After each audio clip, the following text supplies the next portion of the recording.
This is FYI News 13, brought to you by SSPTV and the Hazleton Standard Speaker. For your information, we'll tell you what the CRIZ program is and how it's going to benefit the borough of Tamaqua. This is FYI, and we appreciate you watching on SSPTV or SSPTV.com. I'm Ken Kara, and let's get right to it. Here's tonight's headlines from FYI News 13 and the Hazleton Standard Speaker. Could a familiar face head the state's top environmental agency? The Pittsburgh Post-Gazette is reporting that Governor-elect Tom Wolf will name former Hazleton Mayor John Quigley to head the State Department of Environmental Protection. Quigley served as Secretary of the Department of Conservation and Natural Resources during the Ed Rendell administration. The paper reports that the nomination could come as early as today. Some sad news for the area. A popular restaurant is closing. Booty's Place in the Churchill Mall is closing at the end of today. That news was confirmed this afternoon by Edward Giannetti, the president of the Churchill Mall. He says that Booty's Place leased the space in the Hazel Township Mall. A sign on the door today read, "Attention, at the close of business Tuesday, January 13th, 2015, Booty's Place will be closed until further notice." Giannetti tells FYI that Booty's has been with the mall for 25 to 30 years. He adds that the restaurant has closed several times in the past, but reopened each of those times. Giannetti says, quote, "We are sad. He's been an excellent tenant," unquote. FYI did make several attempts to contact restaurant owner Booty Beltrami. However, our calls have not yet been returned. Meanwhile, a popular women's clothing store is closing all of its stores, and that means the two malls in our areas will be losing a tenant. The Deb Shop is going out of business. Locally, it has locations in the Laurel Mall and the Schuylkill Mall. This is what customers see when they visit the store's website. According to our media partner, the Standard Speaker, the Deb Shops, based in Philadelphia, filed for bankruptcy protection on December 4th, and a deal with liquidators was approved on Wednesday. Now to some very good economic news for the borough of Tamaqua. FYI's Lisa Sugart has the details. Today we are pleased to welcome Tamaqua Borough Council President Micah Gursky to our studios, here for a very important reason, to talk about a major designation for Tamaqua. Governor Corbett awarded the City Revitalization and Improvement Zone Pilot Zone designation for Tamaqua. That's known as the CRIZ program, and that's a big mouthful. It is. It's a program with a long name, and we're hoping that people learn about what the program offers to businesses in Tamaqua so that they can learn how to utilize it. We're really proud to be designated as the only pilot program in the state. There are two cities that were designated as a CRIZ zone, the city of Bethlehem and the city of Lancaster. We're really happy that when the state decided to pick a small community to see how this program might work in a smaller setting, that they chose Tamaqua. We have a really good business community in Tamaqua. We've done some really good things, but we're still struggling, like a lot of our neighboring communities. And so we're hoping that the CRIZ designation gives us an opportunity to work with some businesses so that they can expand and hire more people. The way I understand it, tax dollars will come back to the community and spur economic development. But tell us exactly how this works in layman's terms. Well, sure, and it's a program where new taxes that businesses pay, payroll taxes, corporate net income tax, capital stock and franchise tax, sales tax, any state tax that the new taxes that they pay after an expansion can come back to the business to help them pay the financing that allowed them to make those improvements. So if a business is looking to expand, to acquire property in Tamaqua for either a new business or an expanding existing business, so that they can hire more people, they can use this program as part of their financing package. We're not getting, this isn't state tax dollars from Philadelphia or Pittsburgh or other communities coming back to Tamaqua. This is new tax dollars that's generated in Tamaqua coming back to those businesses that generated it to help them pay for their improvements. So it's going to take a while until you actually see the fruit of this program. It'll take a while until the businesses build up. So you said there are some misconceptions that people think, money is being filtered in right now and we can start expanding right away. Right. When people heard about this, they heard about there was funding coming to Tamaqua, and there will be, but it's not until we do a lot of homework and a lot of legwork. In 2015, we have to come up with a list of all of the businesses that are existing in this zone. The zone is 120 26 acres, and it has 297 different parcels and hundreds of businesses. And so we need to identify which businesses are in the zone, get them to submit a paper, a form to the Department of Revenue, and then the state will designate how much existing taxes are coming out of the zone, and only then can the Department of Revenue determine how much new taxes are being paid. So this year we're going to be busy getting the word out about the program, trying to encourage people to come up with projects that will help hire new people and frankly make money in Tamaqua.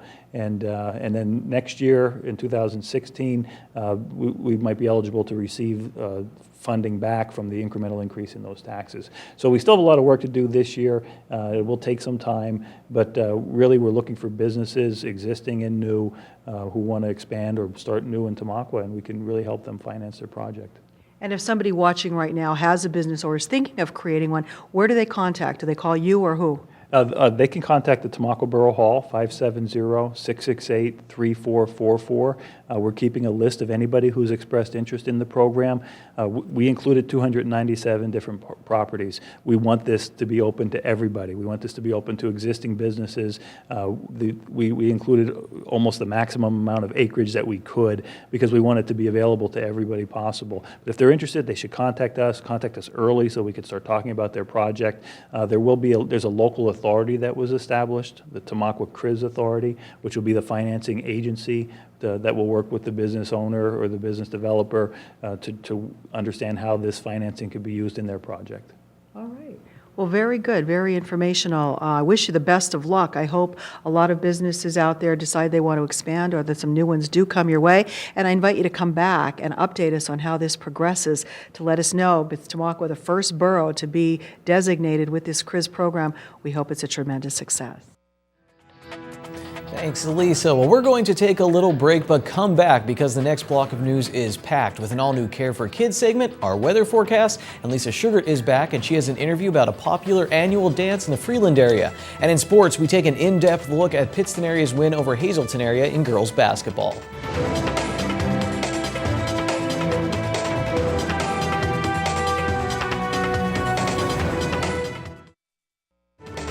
This is FYI News 13, brought to you by SSPTV and the Hazleton Standard Speaker.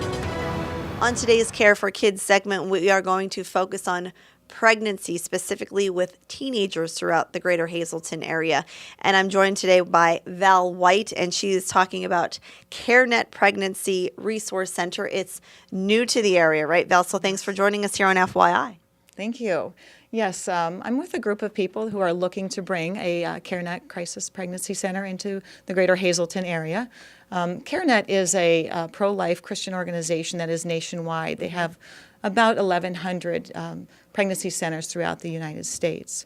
But our vision for here locally is to inspire and empower those who are facing unplanned pregnancies to give their babies life and also to share the love of Jesus. What is the need throughout lower Luzerne County when it comes to teenagers who are pregnant? Well, that's a great question. In Pennsylvania, the most recent statistics for 2013 for abortions performed, there were 32,108 abortions performed in Pennsylvania in 2013, and in Luzerne County, 556. Of those, 72 were performed on girls that were age 19 years old and younger. So we really feel that there's a great need to encourage and support and come alongside girls who find themselves with an unexpected or unwanted pregnancy. How do you get started with getting the center open in the greater Hazleton area? Well, for the last 18 months, it's been quite a journey. We have been going through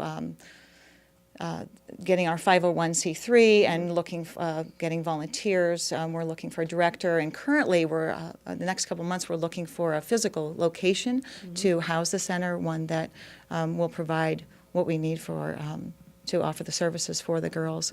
But when we open, which we're looking for the spring of 2015, when clients actually come in, we'd like to just really come around alongside of them and encourage and support them.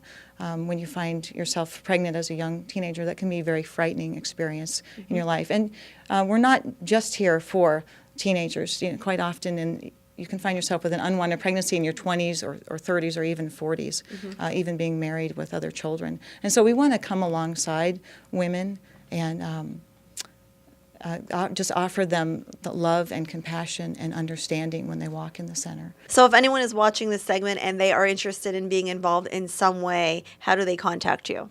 Well, at this point, we have an email. They can contact us at the Hazelton Pregnancy Center at gmail.com. Very good. Well, I wish you luck, and please keep us informed and updated as the spring approaches and you get the center up and operating. Okay, thank you very much. All right. Thanks for watching us here on Care for Kids on FYI. Time now for FYI News 13 weather. All right, stop, collaborate, and listen. We have some ice, baby, on the buildings here in downtown Hazleton, but don't get too comfortable in your solid state, Mr. Water. We are going to get to the mid and upper 20s and maybe even the low 30s in the next few days. Here's our local forecast from the National Weather Center. Tonight, partly cloudy with a low around 3, so not heating up just yet. But on Wednesday, on our extended forecast, it'll be partly sunny with a high near 23. Wednesday night, we dip down to 12 degrees. Thursday, mostly sunny with a high near 24. Thursday night, mostly cloudy with a low around 15. Here comes the warm-up. Friday, a slight chance of snow showers, but it'll be mostly sunny with a high near 29. At night, down to 17. And then Saturday, mostly sunny with a high near 34 degrees. Saturday night, partly cloudy with a low around 24. Weather on FYI is brought to you by the Pines Eatery and Spirits on Broad Street in downtown Hazleton. Swing by tonight and have a classic Pines barbecue with their soup of the day, pasta visual. I love a good bowl of pasta visual with some Parmesan cheese. The Pine specials this week include a prime rib crepe, a turkey burger, and a chamber salad. Stop in to see what that is and check out their full menu. A fun event is coming up very soon, and it's all for a very good cause. And it's called Country for a Cure. And here to tell us all about it is former Freeland Mayor Tammy Martin, who has been organizing this wonderful event for 18 years. I can't believe that. Yeah, this year it'll be our 18th year, so we're hoping to continue it on. Now, this is a really nice event, but I said for a very good cause. How did this all start 18 years ago, Tammy? Tim and I had started the event when his father was diagnosed with cancer. We wanted to do something to help those in the battle, raise money for a cure, hoping that we would have found a cure. And unfortunately, his father lost his battle. And then, as you all know, a few years later, Tim was diagnosed. We continued to do it. He asked me before he lost his battle if me and the kids would promise to continue doing it until there was no need for it no more because they found a cure.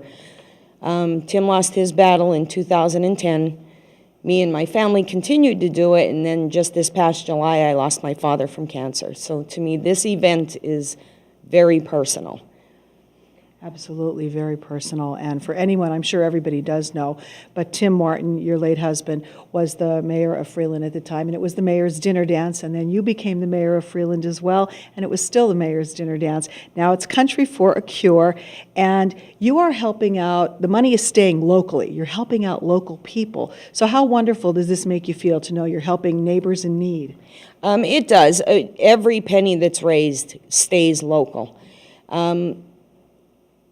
There are so many people out there that you may not even know are fighting this battle. It's a very stressful battle to begin with, not just for the person who's fighting it, but for their entire family and loved ones. They don't need that financial stress of how they're going to pay for their medication and how they're going to pay for the gas to get to their appointments or the co-pays. The cost for this disease is astronomical. And, a lot of people with their health insurance the way it is nowadays, they incur a lot of costs that, that's a burden for a family. And over the past 18 years, you have raised how much? I was amazed when you told me. Yes, I'm very proud to say in 18 years we raised $80,000. My goal is by the time we hit our 20th year, I want to hit the $100,000 mark. Well, I truly hope you do that. For anybody who is watching, when is this big event and what do they have to do to take part in it? The event is January 31st at the Freeland Event Center. It starts at 5 o'clock, and that starts with your cocktail hour. Then we're going to have dinner, and it's catered by John Paul B. catering. He's a local caterer from Freeland. And then after dinner, Music Master Entertainment, my son is going to play. After my son, North of 40 is going to play. And after North of 40, the night's going to round out with Ostrich Hat. Wow, so a lot of great entertainment, great food and drink as well. It's $35 if you would like to go for the dinner and everything. But you said if you can't make the dinner, you're still welcome to come for a great night out. Yes, I know it's hard for a lot of people to, with babysitters and stuff, 5 o'clock is early. If you couldn't come for dinner, you had other plans, but you wanted to come and enjoy the bands later on, the doors do open to the public at 7 o'clock. It's a $10 admission to get in, and then it's a cash bar after that. All right. So if anybody out there, and we know everybody out there wants to go, so where do they get their tickets? How do they get their tickets? Do they go somewhere or call? My daughter and I are going to be in my video store. Even though the video store is closed, my tanning salon is still there, so we will still be selling the tickets out of there. We'll be in there Thursdays and Fridays from 4 to 7, and then Saturdays from 12 to 3 up until the week of the benefit. But if those hours don't work out, you can call my cell phone at 956-4940 or my daughter's cell phone at 956-1040, and we can make arrangements to meet you at a different time. Tammy, congratulations on what you've done. I know you and Tim in the past have done and you continue to do. I think it's wonderful that you're helping so many local people. Oh, thank you. I appreciate it. And I appreciate all the support I've gotten from the community. The donations from the businesses was overwhelming. The people who come to enjoy it, they do come, they have a good time, but they're also benefiting others in need. All right, well, it definitely does. Country for a Cure, January 31st. Call Tammy, go to the Facebook page, stop in the store, and get your tickets today. Thanks again, Lisa. Stop out for a good cause there in the Freeland area. Here's your midday winning Pennsylvania lottery numbers before we go to break. The daily number 971, the big four 2669, Quinto 39470, and Treasure Hunt 4, 18, 19, 23, and 25. We're talking girls basketball in the Wyoming Valley Conference next.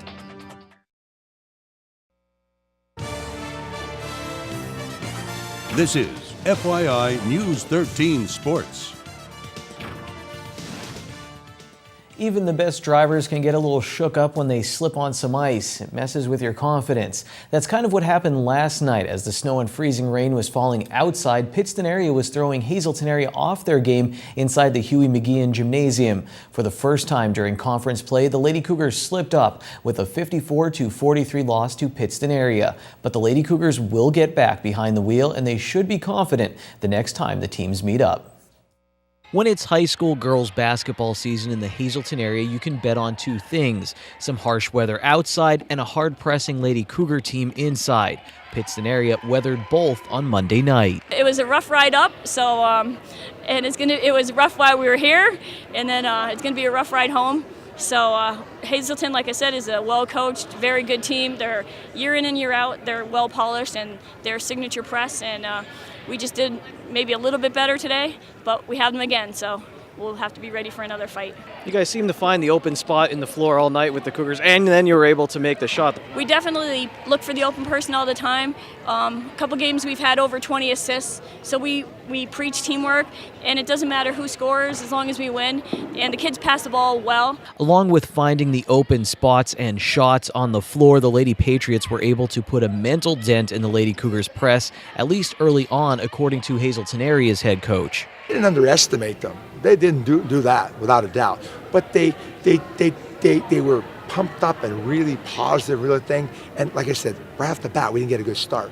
Then they started questioning, went around us a couple of times, and now they're questioning. And we lost our nerve on our press a little bit. We lost our nerve a little bit on that. We don't usually do that. And they were playing off them. You don't play off them. It was just, that's what you don't do, because they'll go right around you. And once again, they can see then, but once we clamped a little when we had to, whole different ball game. It was a different ball game in the fourth quarter. Down by 10 with 8 minutes to go, the Lady Cougars press started to look more like the Lady Cougars press. It was a total team effort, but Kendra File and Lexi Wolk were at the center of a lot of the Big HA's big plays that cut the Pittston area lead to 3. Hazelton area made some big plays and steals, but just couldn't make that one huge steal or that one huge shot that would swing the game. There was a lot of time, but we didn't come up with it. Couldn't listen. Once again, a couple of times down there through Lexi's hand. right through. It just looked like, and you know what?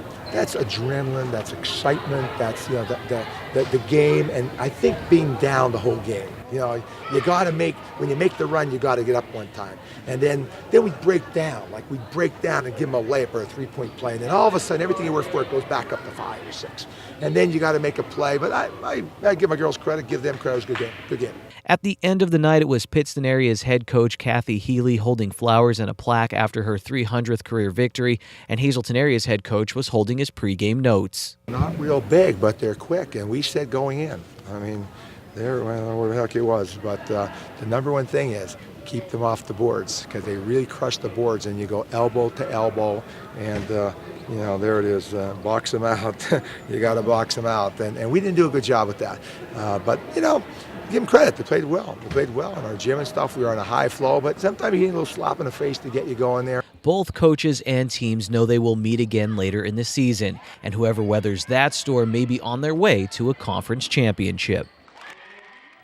The win puts Pittston area at 5-0 in the conference and knocks the Lady Cougars to 3-1, so the Lady Pats have an edge in the race for the first half championship. So congratulations to Pittston area's Kathy Healy on her 300th win, and congratulations to Shenandoah Valley's Abby Snitzer. She scored her 1,000th career point for Shenandoah Valley on Friday in a win over Weatherly, and this is filed from earlier in the year. There's a nice picture of her family, and her coaches in the Standard Speaker in Tuesday's edition. Now we take a look at some games that were postponed last night. The Schuylkill League schedule was wiped out because of the weather. In boys basketball, Panther Valley and North Schuylkill will play tonight, and so will Tamaqua and Blue Mountain. Big games there in the Schuylkill League. The Marion girls also had their game at home against Notre Dame East Stroudsburg postponed, and that's sports for tonight. FYI, we'll be right back.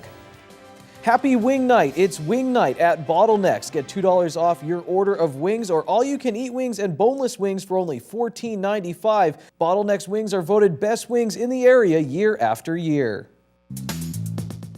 Good evening, everyone, and here's tonight's Talk of the Town report. One quick announcement. Hazleton Trinity Lutheran Church will be holding a pancake and sausage breakfast Saturday, January 24th from 8 to 10 a.m. Breakfast will be held at Applebee's in West Hazleton. Tickets are $7 for adults, $5 for kids. Tickets are available at the door, or just call 570-454-3492, extension 4, 9, or 10. That's tonight's Talk of the Town. News 13 would like to send sincere condolences to the family and friends of these recently departed. Nada Georgievic of Hazleton. Funeral is Thursday at 10 a.m. from the John J. Pustein Funeral Home. Friends may call Wednesday from 1 to 3 and 7 to 9 p.m. Dr. George E. Lenyo, formerly of McAdoo. Funeral is Saturday at 11 a.m. at the St. Peter and Paul Church in Tamaqua. The Lamar Christ Funeral Home is in charge of arrangements. Llewellyn D. Butch Supon of Highland. Services will be held at the convenience of the family. The McNulty Funeral Home is in charge of arrangements. Mary Teresa Ferrari, formerly of Beaver Meadows. Services were held at the M. David DeMarco Funeral Home. Alfred M. Gorski, formerly of Freeland. Services Thursday at 1:30 p.m. at the St. Casimir Cemetery. Services are by the Dean Geithner Givnish Funeral Home. Elizabeth A. Polashensky, formerly of Hollywood. Funeral is Saturday at 9:30 a.m. from the Frank J. Bonin Funeral Home. Friends may call Friday from 6 to 8 p.m. Esther M. Snyder, formerly of Hollywood. Services were held in Alexandria, Virginia. Pasquale Jr. Arona of Hazleton. Arrangements are under the direction of the Frank J. Bonin Funeral Home. And Doris E. Starner, formerly of Freeland. Arrangements will be announced by the Cotterall Petrilli Funeral Home.